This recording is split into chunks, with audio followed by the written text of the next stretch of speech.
know. You ready? Yes, Annie.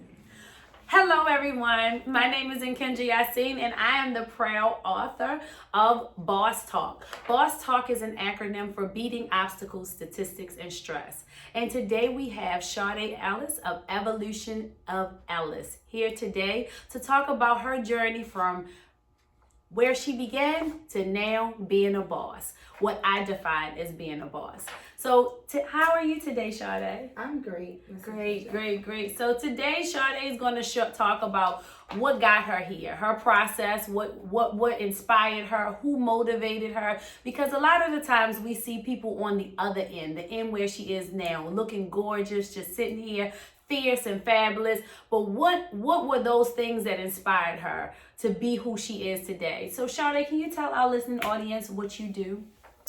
Well, my name is Sade Ellis, like she stated earlier. I'm a hairstylist from Baltimore City. I recently just opened a salon in Pikesville, Maryland. So I'm a salon owner and operator. Oh, great. And Sade, have you always been a hairdresser? Or is a hairdresser the correct term? Hairstylist. Hairstylist, okay. For as far as I can remember, I mean, as young as being like 5 or 6 in the tub, wetting my hair with soap and then styling it into like an upstyle. So you were born a stylist. I was born a stylist. You can tell I didn't get that talent. I know while we were off camera, Sade was trying to make sure that I didn't look like Annie, but it didn't work this time. Mm-hmm. But I'll make sure I book my next appointment really soon. Anyway, Sade, can you tell us, you said you're from Baltimore, and you told us what you do for work. If you don't mind sharing, I always like to paint the picture to show people the journey along the way. So if there's anybody in one of those areas along your journey that they can reflect and know that this can be the outcome. They can still be a salon owner. They can still be whatever they're aspiring to be. One of the reasons that Boss Talk was really important to me was because I overcame a lot of my fears and realized I was in the way of everything that I wanted to accomplish. And so it's important for me to interview bosses like yourself to show individuals that you can have different situations in life and still be a boss. It's all in what you want to manifest. So if you don't mind taking us back as early as your childhood and sharing whatever you would like with us about your childhood and leading up. As a child, I had a pretty decent life, considering I was raised in a very loving family and household. I had an amazing mother, amazing dad. I'm the oldest of 4, so I have 3 younger sisters. I did grow up in the inner city, Baltimore City, which is considered the hood, the area I came up in. Not Roland Park? No, not that area. Oh, okay. I was in the area where on New Year's at 11:59, go ahead and get on the floor. The floor inside the house or while you're out playing? Inside the house, because gunshots flowing, but And when you say flowing, were they like water flow? Oh, okay. Possibility of you being hit by a stray bullet. Okay. So, but all of that makes you who you are. Mm-hmm. That helps, build you up and create you're gonna be. Just to be clear, when you say makes you who you are, are you referencing the bullets flying making you who you are? I mean, I'm just curious. I want to make sure we're all clear. Just life experience. Experiences. Whether it's bullets flying, whether it's whatever bullets flying, your teachers, the teachers what they go through, seeing other people, household, whatever it is, it makes you who you are. And what would you say, bullets flying? How did that attribute to your life? I wouldn't say it contributed to my life, but I would say it maybe it built fire in me, meaning to go, right? Being ready to go. Okay. How they say Baltimore trained to go, being trained to go. I agree. Wherever you bring my way, I knew at 12 o'clock to get on the floor. Right. So when a motherfucker come and be like, say something else slick, I know what to do. I know how to carry it no matter where you put me at. And I think it gives you that keen sense of survival. Like, you survival. know how to smoke, you know how to, like, analyze a situation no matter where you go. She put my breasts together. Yeah, and I see that as a asset, like, now that I'm older, because I see how naive people are sometimes when there's a situation. Now, I am paranoid about everything. So any time that I go into it, I'll say I was paranoid about everything. In certain situations, I still am. But I know that I have that innate ability, because I grew up in a neighborhood very similar to yours. I know that I have that innate ability to be able to, like you said, smoke out a situation and know, how to prepare. And I think that's even instinctual, even for you when you're raising children. Like, did you reference on this one that you have a 14-year-old daughter? No, we ain't talk about that. That was on the other cut. It was. All right, so if I have a 14, well, she'll be 14 in May. I do have a 14-year-old child. I was a single mother, and raising her alone has built just learning different survival skills, strength, just everything you can possibly think of. Like, it helped raise me in a way, like, because I was no longer a kid anymore. I had to become her mother. Like, I had no other choice. Like, I had to make the best decisions, not the right decisions, the best decisions that I thought, wherever the place I was in life. Right. And one of the things I realized is there's no textbook for parenting. Like, parenting doesn't come with a book. And I think everybody, no matter what situation you're in, children are so different that we're all learning it at, like, on the job training. And each child is different. So even though I only have one, but just from talking to people with multiple, or honestly with my mother and having 3 younger sisters, like, each child is different. So what you may do with one child, you can't do with the other. So that's why they can never write a book on parenting. And that's why I would never try to tell someone they doing something wrong. I mean, certain things just obvious. Don't cuss the kid out. Don't do I don't know. I mean, maybe that works for some children. I mean, right. And I'm not saying that it's the right way. As an educator, no way am I endorsing that. However, I know some phenomenal people who were cussed out. I lived in the neighborhood with them, and depending on how we measure success, they're entrepreneurs, some are graduates of college. It depends on how we determine success, whether or not, if that's, I can't rule that out as one of the things that's not. So I take back what I said. You're absolutely right.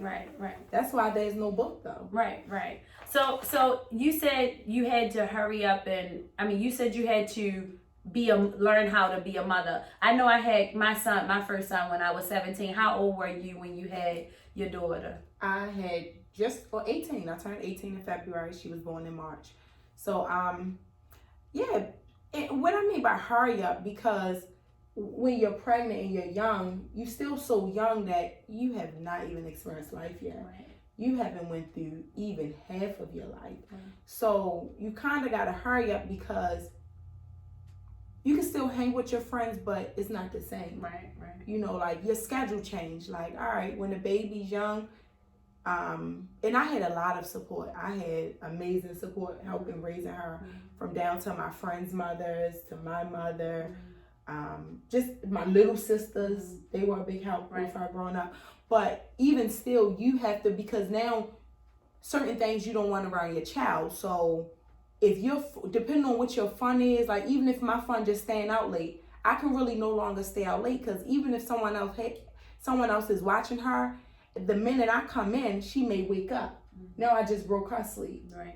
So you start to figure that out, and you like, all right, I can't do this, or I can't do that, and so that's what I mean by it rushed you. Right. Like, you like, all right, I gotta change, I gotta do this, and you always want better for your kid. I don't care how great of a life you had, you're gonna always want better for your child. Right.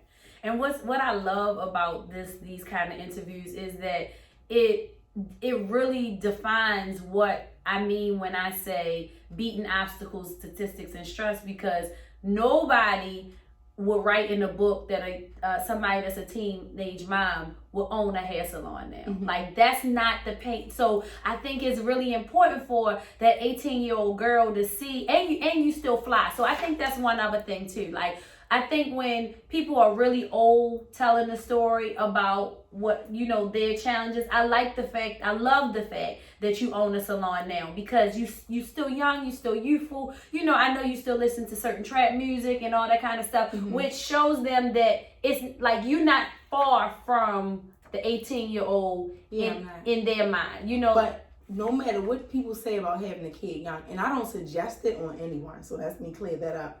But that baby, to me, is what pushed me to where I am, because I had no other choice but to take care of her. That leads me into my next question. I was going to ask you, what motivates you? So would you say that's what motivates you? Yeah, she motivated me. I mean, something as small as, because when I had her, I wound up moving back in the city where I grew up at, and I ain't gonna lie, I didn't even want her playing with the kids outside.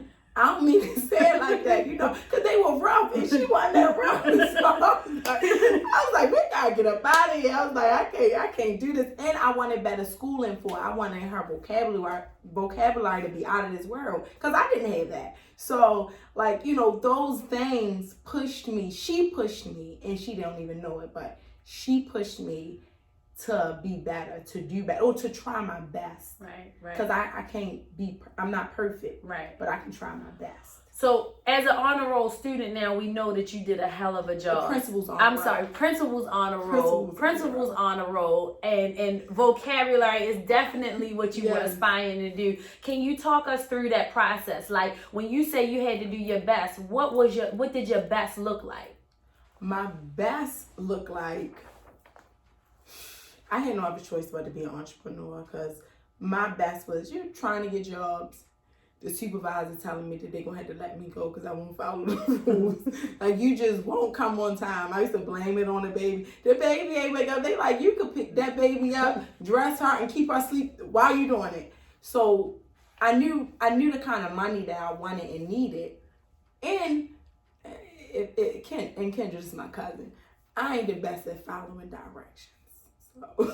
Directions or rules. But to your point, we talked about this the other day, that rules aren't always for everybody to follow, and she's a prime example of somebody not following the rules. But I don't think you should follow rules. Well, there you have it. Because who actually wrote the rules? Exactly. So to make your own rules, and I think it's more of like morals and values, what you value, what you feel like it, and your heart will always tell you what's right and wrong. Yes. So good. Okay, so what are you most proud of? So we know that your daughter motivates you. What are you most proud of, and why? I'm most proud of myself and my daughter. I say myself because I used to always I moved in an area to try to get her the best schools. And I always thought getting her the best schools would be the end of it. Mm-hmm. Even though I could barely afford the area. But I was willing to do it to get her the best schools. But then I realized it wasn't just the school, it was me. I was on top of everything. If they called me, I can come right now. I work a flexible job. Whatever it was, I was so on top of her. Right. But also not trying to beat her down, because I didn't want to be too tough on her. Mm-hmm. So I realized that it was me also, and it was her willing to listen, because just because I'm on top of her, we all know children don't always listen. Right. So I'm proud of her for putting the work in too, because again, even though I'm on top of her, I'm not standing over top of her making sure she do homework either. Right. Okay. So I'm proud of both of us. That's good. So you own Evolution of Ellis. Yes. Your daughter is on the principal's honor roll list, and the possibilities, of course, are endless on all of the great things that you're going to do, as we talk about so often. You mind sharing with us, like, what was one of the most things that was challenging, like one of the biggest obstacles you would say you had to face in life? Being an entrepreneur. Really? Do say? Yeah. It's so many ups and downs, but it's like, I remember a friend of mine had told me, I was going through, I guess, financial issues. Or even if it wasn't financial, like it getting slow, speeding up or just getting slow pretty. And this was in the beginning of actually working in a salon, so the beginning of my career, I would say. And he was like, you chose hair, now you gotta make it work. And today I understand what he mean. Because it's like, once you start, you gotta keep going. That's the only way you're gonna build it up. It's like, if you wanna run track, you wanna be the fastest, you go to practice, you gotta build up that win. Okay. Because you gotta keep going. Okay. And eventually you're gonna win. Or if you don't win, you're gonna get close enough to winning that you're gonna eventually win. But what kept you from going to just go get a job? Because there's something inside of you. Like, a lot of people try entrepreneurship. Like, what about entrepreneurship made you say, I gotta keep going? What, because if it got tough, jobs are always available. Jobs would never hire me. It was God. It was God. Okay. I remember one day, me and my best friend, we sat down, and she literally went over, like, as if we were in an interview to prepare me. Miss Stewart. Miss Ellis, we're okay. We got somebody else. I never could get a job. That's what happened. But you didn't give up, though. Like, I had no other choice. Right. I guess it makes it good to be put in situations where you're forced to push. Okay. Mm-hmm. What qualities does somebody need to work in the space that you work in? To be a hairstylist? Mm-hmm. Is it a skill? Is it just something that's natural? Like, what would you say is it? It's definitely a skill. It's also natural, because I think to style hair comes naturally. To style prayer, to do whatever you do, to me, comes natural. You can't become a daycare provider and hate kids. Okay. It's not gonna work. Even if it worked, it's not gonna work that long. We know people who it didn't work with. Okay. Yes, it's impossible. Okay. So you gotta have a passion for it. You gotta love it some kind of way. So like a young girl that she knows how to do her hair, like what things would you tell her to like? Would you tell her try it out? Like, what would you? I would ask her, is that what she wanted to do? Okay. She gotta want it also. Okay. You can't just because you know how to style your own hair. Cause I know how to style my own hair. But go ahead. Right. But you're cute, so it works. It works. She gotta want it. I think anything in life, you can have anything you want in life as long as you want it. Okay. Yeah. What's your why? Why meaning? Like, what's your why? Like, why do you do what you do? What's your why? Like, everybody has their why. Like, my why for childcare is because I know that what I teach them is going to change their lives. What impact, the love that I'm going to give them is what teach. And I know that you've shared with me previously, like, how you enjoy being that counselor for you. Like, you're more than just a hairdresser. Like, yeah, or a hairstylist. Sorry. I'm always told that I'm a counselor. But my why would be making women feel beautiful. You wouldn't believe how many women have cried. Mm-hmm. Like, if they had not how they wanted, real tears, cried. And for me, I throw my hair up in the ponytail and keep it moving. But I get it though. Like, if that's the first thing you see when you look at yourself. Mm-hmm. So that right there just make you feel good. It either your hair being done either make you feel good or don't feel right. Right. So that's my why. Like, making women feel beautiful, making them feel beautiful on the inside as well. So that would be my why. Women. Right. Because I believe all women are beautiful. I believe people are beautiful, but I work with women. So to me, all women are beautiful. And sometimes being a counselor, just letting them get it out. It's like that safe space. A safe space. And I always want them to feel safe. Yeah, so I think that definitely is your value proposition. Like, that's what separates Evolution of Ellis from any other place, is that it's that safe space where you can come in. Like, typically you think of hair salons in the past, I'll say I have, as like the gossip station or where you can't go and tell. I've never heard you tell or share any of your clients' business, but I know that they do come and talk to you. I'm really nosy, so I might have overheard when I was acting like I was under the dryer before or something, but you be acting like you something like that, But so that's good to know. So let's see. What else did I have to ask you? I wanted to also know, what would you tell your younger self? Like, if you could do it all over again, like what would you do differently, if anything?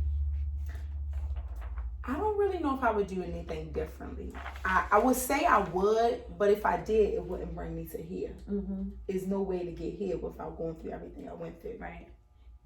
Because, yeah, it's not. Because, I mean, I would tell a young girl, wait to have kids, wait to do this, but all that stuff. But you might have been working then. Yeah. I probably would have been off in college, became the biggest horse I But what I would tell my younger self is don't settle, don't put up with no bullshit, and don't stress. It's gonna come. Like it. What we have going on here, this is all from having faith and a prayer. This don't have nothing to do with it was an entrepreneur and her bloodline. They don't have nothing to do with it. Right. It comes from faith and having prayers and believing in God, because all that stuff, it brings the money. You don't really have to work hard. The money gonna come. Right. We work hard putting stress on ourselves. Right. But the money comes. That's whenever I think of something, I wouldn't change anything in my life either. Then again, I might have took a person out or two. Yeah, I mean, it's a few things. Yeah, I might have, some stuff that's gonna go to my grave, I might take out. Yeah, but I ain't gotta tell nobody. But other than that, I would say that I wish my old self, I would not have any fears, like, because I realize it always works out. Like, always. To your point, it's that faith, it's a prayer, and believing in yourself. Like, those are the key ingredients to any type of success, is knowing that you can do it, trusting a higher power, and just being okay. Like, even if it's always been the day before, like, it always came through. And I share even in the book how I lost a house before, and when I got foreclosed on, I remember I kept, like, so the whole process was about like 8 years that it took for them to foreclose. Now, mind you, I'm collecting rent every month on and not paying the mortgage. Like, so, but it was my perception that, oh my God, all I could see is they're taking this house. Can you stop looking up at my hand? All I could see was, and they went up. So all I can see is that they're gonna I'll make an appointment today. As a matter of fact, you mobile too, right? Yeah, I got my stuff in the car. I might go in and get my hand today. Please. No, because I got something to do Friday. I need to refresh. I got the hair. Right. So anyway, the hard part is over. The hard part over. So, Dad, you made me lose my train of thought. Just that having that faith that it's always going to work out. As long as your mind is there. And the other thing I realized too is that you have to take that first step. And to add to what you're saying, if it doesn't work out, it just wasn't for you. Right. But you gotta accept that though. Right. And I'm still learning, even though I can say it right now to y'all and to you that if it don't work out, it wasn't for me. But you have to accept that and just know that there's something better and bigger that you didn't even know. Right. It's already prepared for you. I used to always say when I was younger, El's story is written out, but it was one thing saying it, but really believing it. Your story is written out for you. You didn't get the dream to be a hairstylist. I did. Right. So that was put on me, right? Right. So you wanted to be a daycare provider. You love children. Wait a minute. Child development specialist. Child development specialist, yeah, right? Right. And granted, I went in high school. I worked with children, right? So that was a second option for me. Mm-hmm. But it was put on your heart. Like it was put on your heart to care for children, put on my heart to make women feel good, right? But it wasn't on yours. So that being said, your story is written out for you. What you're supposed to be. Now we can sit here and you can try different things, but really, it's just not for you. So, but you gotta accept it. You gotta know it. And just keep walking into what's for you. Keep walking. It is going to come to you. Right. I like that. That's like walking in your story. Yeah. Yeah, I like that. Can you share with us how important are mentors in your life, and if so, what role do they play? I guess I do have mentors. I was gonna say I didn't, but I do. I would use you as a mentor, like watching like your stories and stuff like that. Like, all right. Because even when I was getting a salon, I was stressing like, oh my God, it's taking forever. And I called you, and when you finally got your building in, I was like, wow, watching your videos, but you might got a coat on, and then you got a short sleeve on. Then I'm like, oh shit, it takes this long. Like, you know, because I had a salon before, but it was on and I don't like, we're a smaller level. I don't like, it could sound like I'm coming off like I think I'm here now, but that's not what I'm saying. But it's okay to be here now. Yeah, but I'm humble. I'm humble, so I don't think that I reached the peak, because I got a long way to go. Right. So I haven't reached the peak. But Is there a peak? Sky's the limit, so you're right, no. Right. So with that being said, but with the first salon, it was easy breezy, but it just ought to, and it was easy breezy. It had to be closed. So so this is your second salon that you're owning. Yeah. Okay. Yeah. So how old were you when you got the first salon? 25. 25.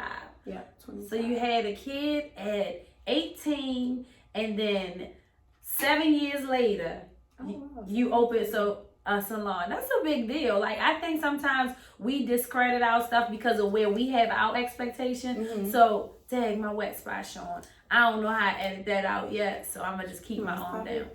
You want to stop it? No, I'm good.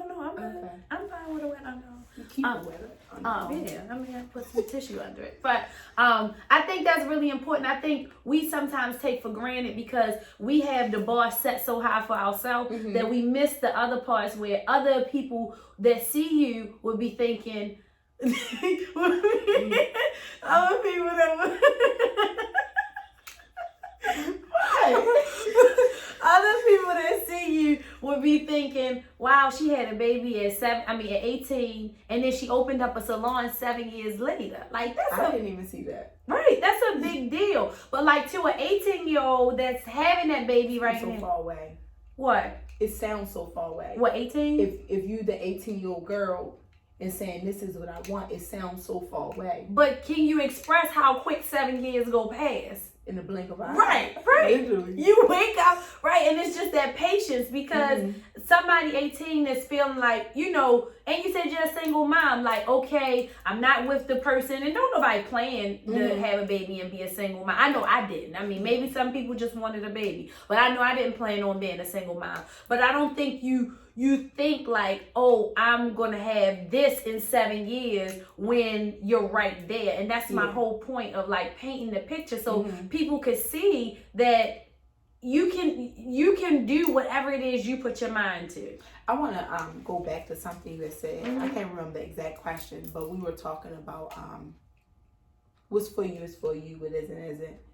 And also I want to add to that different things you go through. And the reason I said a few minutes ago I said I wouldn't change anything that happened in my life, whether it was relationship, business, nothing, is because all that stuff builds you up. It builds you up with strength, courage, patience, love, hatred, whatever it is, it builds you up to get you to where you're going. So even the salon that I closed, I didn't close because it wasn't making money. I closed because the RE went right. My daughter was scared to walk across the street to the store. So I had to close.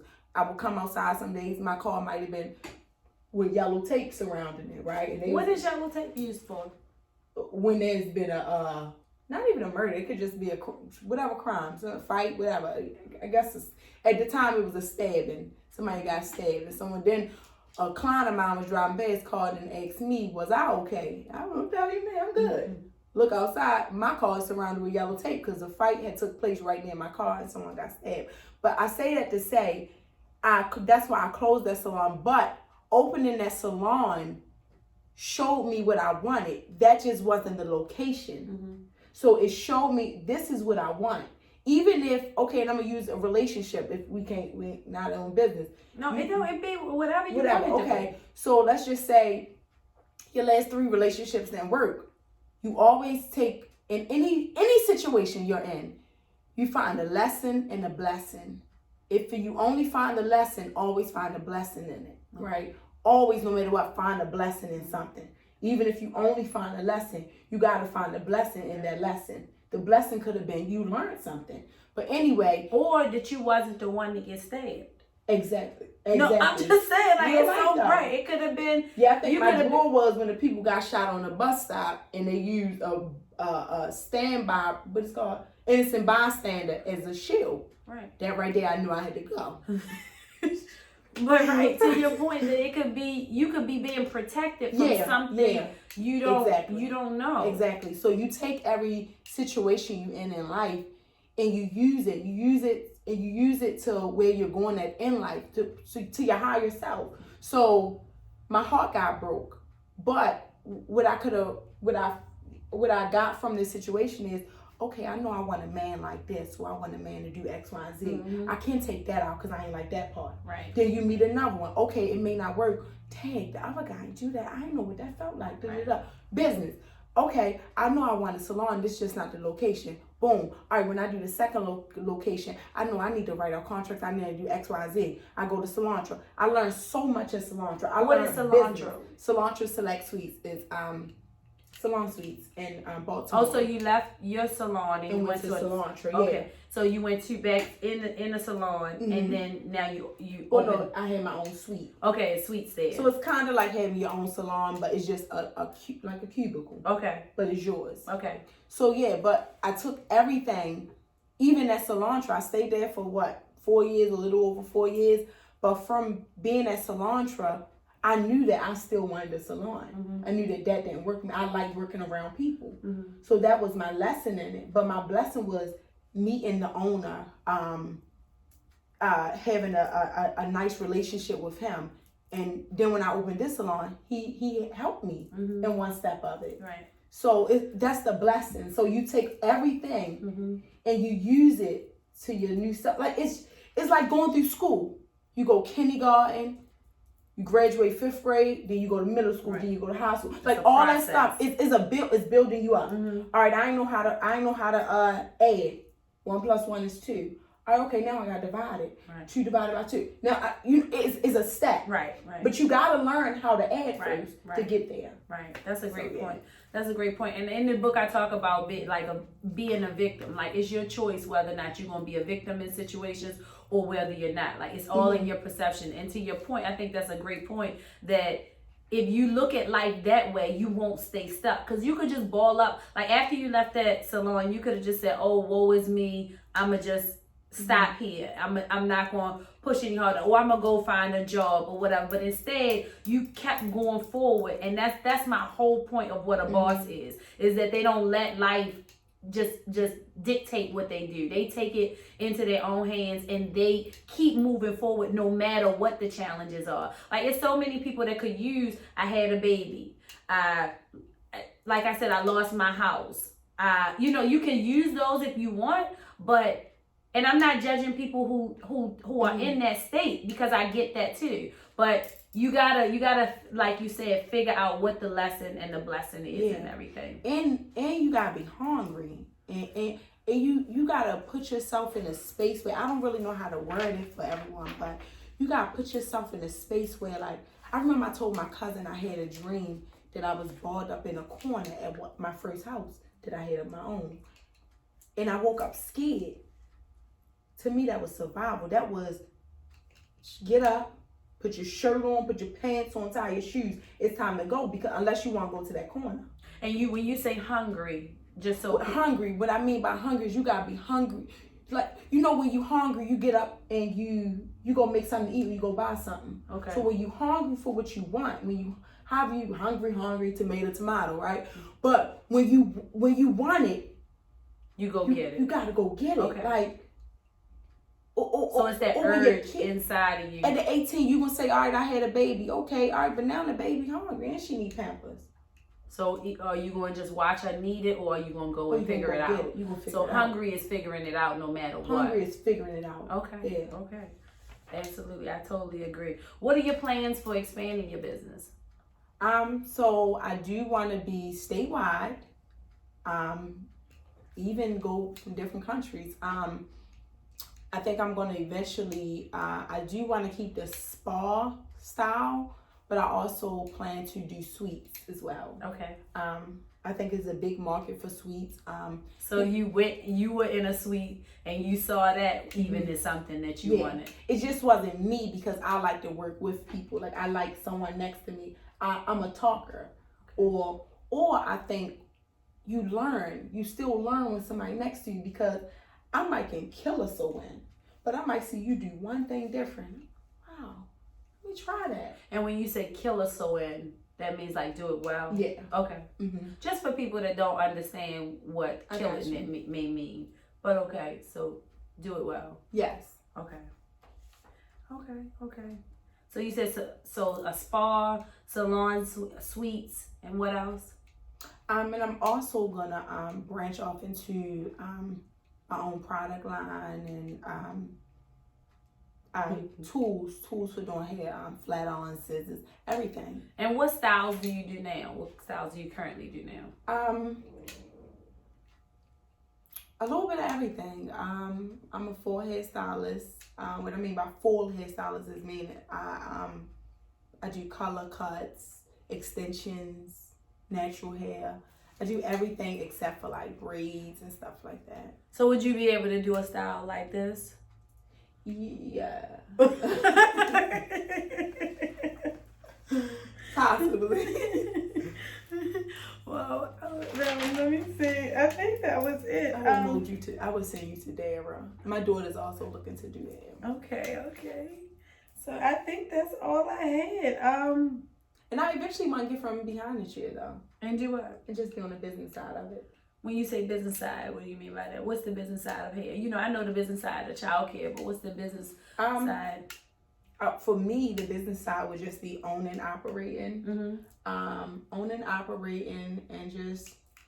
Would you teach anybody or? I go back and forth with teaching. Right now, I am offering classes to learn a service that I'm doing, which is called microlinks and eye tips. But I don't know if I want to go into teaching, like fully into teaching. Okay. But I would like to be the owner and have my my products, and I want my products everywhere, like not just in my hair salon. I want them in Cosmo, Sally's, Walmart, Target. I want them everywhere. Okay. And what I lost my train of thought for my last question. It left me. It was something that you said. What did you say before Cosmo? I mean what was your last thing that you said? Mm-hmm. Oh no. When you said that if somebody wanted to find your classes, how would they find your classes? I'm on Instagram at Hairdara, HAIRDARAH, and also at Hairaholic_collection. Oh wait, that's another thing you do as well. You sell hair, right? Sell hair, yes, I do. Okay. All right. And the color's beautiful. This is my real hair at the top, and it blends like perfect.